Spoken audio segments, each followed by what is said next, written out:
자, 두 번째로 입체화학 관련 용어를 한번 정리를 해봅시다. 몇몇 용어들이 있어서요. 그거를 한번 쭉 정리를 해볼 생각이에요. 그래서 첫 번째가 광학 활성이라는 개념이 나옵니다. 그러니까 이 광학 활성이라고 하는 개념은 카이랄 화합물에서만 나타나는 성질이라고 보시면 되겠고요. 카이랄 화합물들은 독특하게도 공간상에서 입체 배열이 완전히 비대칭이라서 빛이 이 분자를 스치고 지나갈 때 회절을 일으키는 그 방향이 특정 방향으로 이렇게 약간씩 비대칭적인 회전율을 가지게 돼요. 그래서 이걸 갖다가 이제 광학 활성이라고 하는 개념을 편광면을 회전시키는 성질이다 라고 생각하시면 되겠어요. 이 편광면을 회전시킨다는 얘기는 우리가 알고 있는 일반적인 빛이라고 하는 것은 다른 말로 전자기 복사선, 과학적 용어로 전자기 복사선이라고 얘기를 하게 되는데, 이 전자기 복사선들은 사실상 모든 평면에 대해서 다 진동을 하고 있는 그런 횡파라고 보시면 됩니다. 근데 그 중에서 단일면으로만 진동하고 있는 빛을 편광이라고 하게 돼요. 그러니까 모든 면으로 진동하는 게 아니라 단일면으로 진동하고 있는 빛. 그래서 그 면에 단일면으로 진동하고 있던 빛을 이제 카이랄리티를 갖고 있는 화합물에다가 이렇게 쪼여주게 되면은 이 카이랄리티를 갖고 있는 화합물을 스치고 지나가면서 빛이 스치고 지나가면서 편광면이 특정한 각도 방향으로 이렇게 회전을 하는, 편광면의 그 면이 특정한 각도만큼 이렇게 꺾여버리는 그런 성질들이 나타난다라고 알려져 있어요. 이거는 오직 카이랄 화합물에서만 나타나는 거예요. 그래서 이 편광면을 회전시키는 성질을 가지고 있는 화합물들이 바로 광학 활성인 물질이고, 광학 활성은 오직 카이랄 화합물에서만 나타납니다. 그래서 카이랄 화합물에다가 편광을 쪼여주게 되면은 편광의 진동면이 특정 방향과 각도로 회전을 일으키게 되는데, 이때 이 편광면을 회전시키는 각도가 물질마다의 고유한 성질로 나타나기 때문에 이걸 갖다가 우리는 고유 광회전도라고 얘기를 하게 되고요. 이거를 이렇게 대괄호를 이용해서 알파, 이 알파라는 값은 그냥 회전 각도를 얘기하는 거고요. 뒤에 D 이런 걸 붙이게 돼요. 이 D는 이제 광원의 종류예요. 광원, 빛을 쪼여주는 그 빛을 만들어내는 그 광원이 지금 D라고 써놨는데, 이건 듀테리움 램프를 사용했다는 얘기예요. 그러니까 중수소를 충진시킨 어떤 그 램프 종류가 있어요. 특정 파장이 나옵니다. 그래서 파장 값에 따라서 회전율이 좀 달라질 수 있기 때문에 이렇게 한 가지 파장으로, 특정 파장으로 고정시킨 상태에서 상대적으로 비교를 하게 된다라고 보시면 돼요. 자, 뭐 이런 건 중요하지 않고요. 어찌됐든 요 성질이 있다는 거를 제일 중요하게 생각을 하시면 되겠네요. 자, 그 다음에 두 거울상 이성질체는 이제 여기서부터가 중요한 건데, 거울상 이성질체들은 어쨌든 편광면을 회전시키는 각도는 완전히 똑같습니다. 각도는 똑같은데 방향이 반대라는 얘기예요. 그래서 편광면이 뭐 하나는 시계 방향으로 회전을 했다, 또는 반시계 방향으로 회전을 했다, 이런 차이점에 따라서 각도가 같다면은 이 두 물질은 거울상 이성질체 관계겠구나 하고 예상을 할 수 있다는 얘기죠. 그래서 시계 방향으로 편광면을 회전시키는 거울상 이성질체를 플러스 이성질체라고 부르고 있고요. 그 다음에 반시계 방향으로 편광면을 회전시키는 거울상 이성질체를 이제 마이너스 이성질체에서, 플러스 이성질체와 마이너스 이성질체 사이의 관계가 거울상 이성질체 관계예요. 이런 식으로 광학 활성이라고 하는 용어를 많이 쓰고 있습니다. 그래서 광학 활성은 어쨌든 카이랄 화합물에 대한 성질이다 라는 걸 기억하시고요. 요 내용을 가지고 이제 그 다음 얘기, 라세미 혼합물이라고 하는 요 파트로 이제 또 넘어가 봐야 됩니다. 라세미 혼합물이라고 하는 용어는 도대체 무슨 용어냐? 라세믹 믹스처 이렇게 얘기를 하게 되는데, 이 라세믹 믹스처는 두 거울상 이성질체가 정확하게 1대1의 비율로 섞인 혼합물을 라세믹 믹스처, 라세미 혼합물 이렇게 얘기하게 돼요. 그러니까 플러스 이성질체와 마이너스 이성질체 두 가지가 정확한 같은 비율로 1대1로 섞여 있다 라고 하게 되면은 요 라세미 혼합물 이렇게 얘기를 하게 될 수 있다 그 얘기인데요. 두 거울상 이성질체는 편광면을 회전시키는 각도는 같지만 방향이 반대이므로 혼합물의 광회전도가, 그러니까 편광면을 회전시키는 성질이 절반은 시계 방향으로, 절반은 반시계 방향으로 회전시키니까 결국엔 어떻게 돼요? 상쇄돼 버리죠. 그래서 혼합물의 광회전도가 제로가 돼 버립니다. 이렇게. 그래서 라세믹 믹스처는 광학 비활성이 돼버린다 그 얘기죠. 근데 섞여 있는 그 물질들은 각각 모두 다 광학 활성인 물질들이 섞여 있는 거예요. 그러니까 여기 이 용어를, 이 의미를 굉장히 좀 혼동스럽게 사용하는 경우들이 꽤 있어요. 이걸로 헷갈리게 만드는 거죠. 그러니까 어떤 반응이 하나가 있다라고 가정을 해봅시다. 어떤 물질이 A라는 물질이 뭔가 반응을 일으켰어요. 그래서 B라는 물질로 변하게 되는데 이때 B하고 B의 거울상이 같이 만들어진다라고 봅시다. 이렇게 A라는 물질만 썼는데 이게 B하고 B-라는 거울상 이성체 관계의 물질이 두 가지가 만들어져요. 만약에 이런 반응이 있다라고 한다면은 이 B라고 하는 화합물 또는 B-라고 하는 화합물, 이것들은 전부 카이랄 화합물이에요. 카이랄. 전부 카이랄 화합물이에요. 자, 근데 둘 다 카이랄인데 이 A라는 물질을 뭔가 반응을 해서 B하고 B-로 만들었다라고 하게 되면은 이때 얻어지는 생성물은 광학, 이게 1대1로 얻어진다면은 광학 비활성이다. 이렇게 얘기를 할 수 있어요. 자, 그러니까 문제에 따라서 이렇게 물어볼 수 있다는 얘기죠. 여기서 얻어진 B는 광학 비활성이다. 그러면 맞는 말이 돼요. 그런데 문제는 여기서 얻어진 B는 카이랄 화합물이다. 이렇게 해도 맞는 말이 된다는 얘기죠. 근데 우리가 알고 있는 대로 카이랄이라고 하는 것은 광학 활성이어야 되는데 어떻게 여기서는 광학 비활성이 되느냐 하는 식으로 혼동을 유발시키는 그런 용도로 이 라세미 혼합물이라고 하는 개념을 많이 섞어서 쓰고 있으니까 이 개념을 좀 잘 기억을 해 두셔야 될 것 같습니다. 아무튼 1대1의 비율로 섞여 있는 혼합물이라는 거, 요거를 명심하셔야 되겠고요.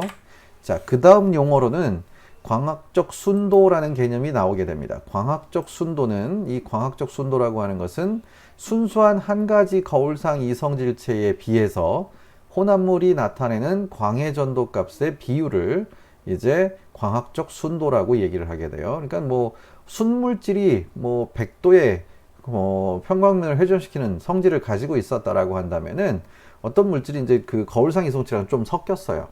거울상 이성질체랑 이 물질이랑 이제 섞였어요. 그래서 섞여 있는데 얼마가 섞여 있는지는 모르겠는데 한번 편광면을 그러면 한번 측정을 해보자. 광학 활성을 한번 측정해보자 해가지고 측정을 해봤더니 20도밖에 안 돌아요. 그러면 어떻게 되는 거예요? 100도를 회전시켜야 되는데 20도만 회전시키니까 20%만 광학 활성이 나타나고 80%는 광학 비활성이 돼버렸다라는 의미로 받아들이게 되는 거죠. 그래서 결국에는 광학적 순도, 이거는 퍼센트로 주로 나타내는데 혼합물의 광해전도를 순물질의 광해전도로 나눠버리고, 그러니까 아까 했던 100도가 그 순물질의 광해전도고 혼합물은 20도겠죠. 그거를 곱하기 100 해주면 퍼센트 광학적 순도가 나오는 거죠. 그래서 좀 전에 얘기했던 것처럼 20%의 광학적 순도를 나타내는 혼합물의 경우에는 순물질에 비해 혼합물의 광해전도가 20%만 회전한다는 얘기고요. 그 얘기는 전체 100%의 광학 활성을 갖고 있는 물질에서 20%만이 광학 활성이고 나머지 80%는 광학 비활성이 되었다라는 얘기예요. 근데 이 광학적 순도를 생각하실 때 항상 기본적으로 먼저 개념을 잘 잡고 계셔야 되는 것이, 이때 나타나는 이 혼합물은 항상 이렇게 생각을 하셔야 됩니다. 여기서 말하는 혼합물은 언제나 어떤 카이랄 화합물, 이것만을 섞여 있는 물질을 이제 혼합물로 사용하는 거고요. 거기에 플러스 거울상이 섞여 있는 것만 얘기하는 겁니다.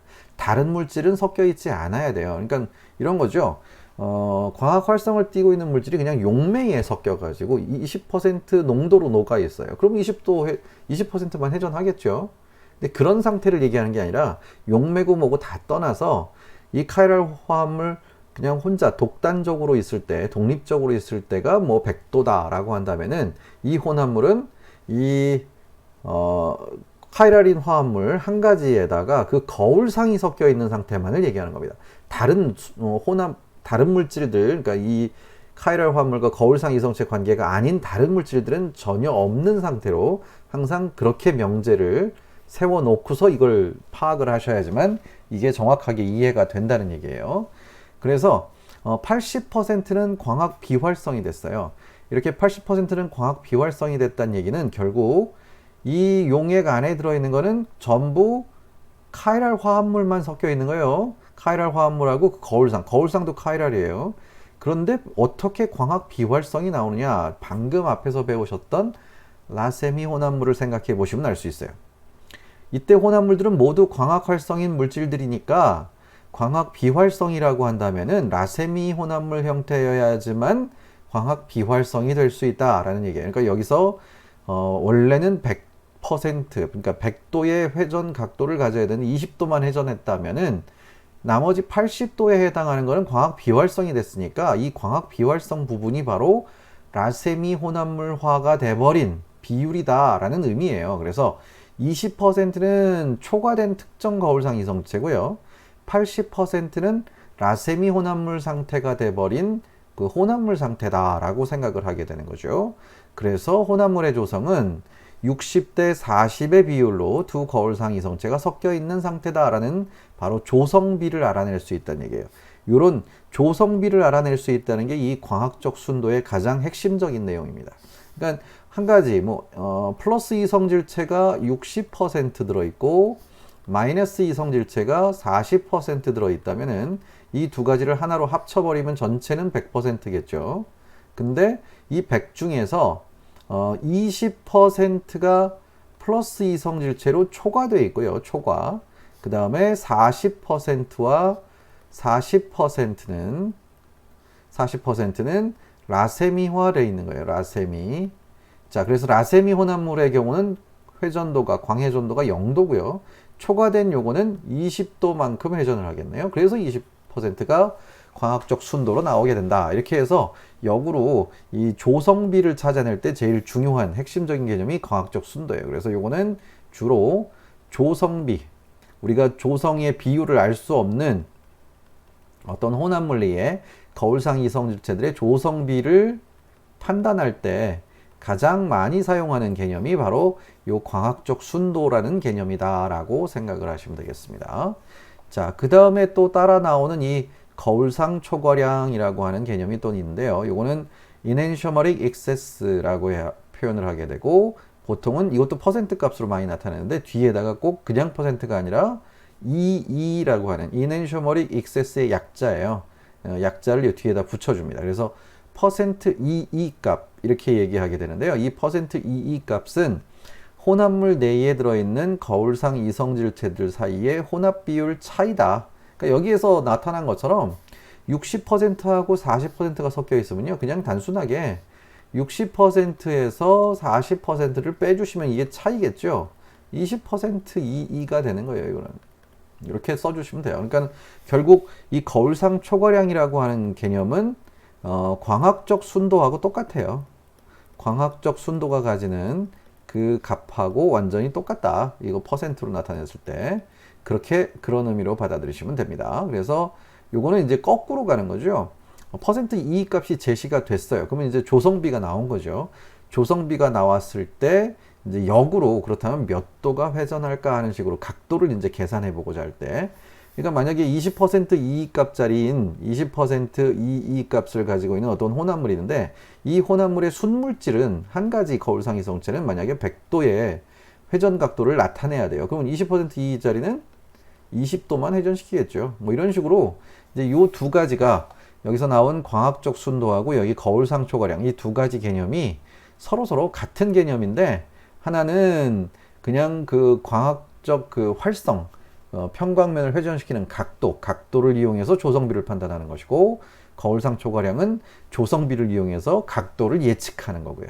이런 식으로 비슷한 개념으로 받아들이시면 되겠습니다. 이런 용어들을 일단 유기화학에서는 비교적 자주 사용하고 시험에도 종종 등장을 하는 것이라서 개념을 좀 정확하게 확실하게 여기서 잡아놓고 넘어가셔야 문제를 풀기가 좀 쉬워진다.